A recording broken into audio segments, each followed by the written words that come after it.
আসসালামু আলাইকুম রহমতুল্লাহ। সুপ্রিয় শিক্ষার্থীবৃন্দ, আশা করি তোমরা সবাই ভালো আছো। এই ভিডিওটা তৈরি করছি সপ্তম শ্রেণীর শিক্ষার্থীদের জন্য। 2024 সালে সপ্তম শ্রেণীর ইতিহাস ও সামাজিক বিজ্ঞান বইয়ের সপ্তম অধ্যায় সামাজিক রাজনৈতিক কাঠামো ও রীতিনীতি এর দ্বিতীয় পর্বে আজকে আমরা দেখব 97 পৃষ্ঠার প্রশ্নের উত্তর। গত পর্বে আমরা 96 পৃষ্ঠা একটা ছক ছিল, সেই ছকের সমাধান করে দিয়েছিলাম। যারা দেখোনি আমাদের চ্যানেল থেকে ভিডিওটা দেখে নিতে পারো। সামাজিক রাজনৈতিক কাঠামো ও রীতিনীতি। কয়েকদিন পর শ্রেণীকক্ষের সবাই অনেকগুলো সামাজিক নিয়মের তালিকা দিয়ে হাজির হলো। খুশি আপা বললেন, অসাধারণ কাজ করেছো তোমরা। সবার উপস্থাপনা শেষে বোঝা গেল অধিকাংশ মানুষ সামাজিক নিয়মকানুনগুলো জেনেছে তাদের পরিবার, পাড়াপড়শি এবং বয়স্ক ব্যক্তিদের কাছ থেকে।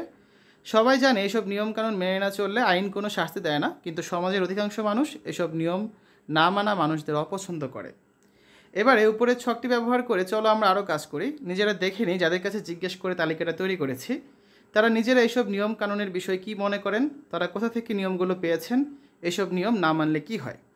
দেখো, প্রথম প্রশ্নটা ছিল তারা নিজেরা এইসব নিয়ম কানুনের বিষয়ে কী মনে করেন। তারা এসব নিয়মকানুনকে সামাজিক রীতিনীতি বা সামাজিক সংস্কার বলে মনে করেন।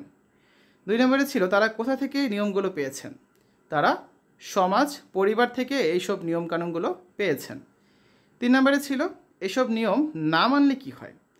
এসব নিয়ম না মানলে কোনো আইনি শাস্তি হয় না, তবে এসব নিয়ম মানা না মানার কোনো বাধ্যবাধকতা নেই। কিন্তু কেউ যদি না মানে সমাজের মানুষ তাকে অপছন্দ করে, তাকে নিচু চোখে দেখে, তাকে কেউ ভালোবাসে না, কেউ সম্মান করে না, কেউ শ্রদ্ধা করে না। ঠিক আছে, এই জন্য এইসব নিয়মকানুনগুলো আমাদের মেনে চলতে হয়।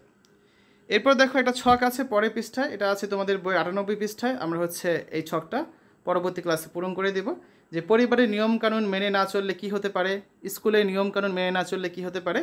এই 98 পৃষ্ঠায় যে ছকটা আছে এটা আমরা পরে পর্বে দেখব। তো শিক্ষার্থীরা, এতক্ষণ তোমরা দেখলে সপ্তম শ্রেণীর ইতিহাস ও সামাজিক বিজ্ঞান সপ্তম অধ্যায় সামাজিক রাজনৈতিক কাঠামো ও রীতিনীতি এর 97 পৃষ্ঠার প্রশ্নের উত্তর। আশা করি ভিডিওটা তোমাদের কাছে ভালো লেগেছে। পরবর্তী পর্বগুলো দেখার আমন্ত্রণ জানিয়ে আজ এখানে বিদায় নিচ্ছি। আল্লাহ হাফেজ।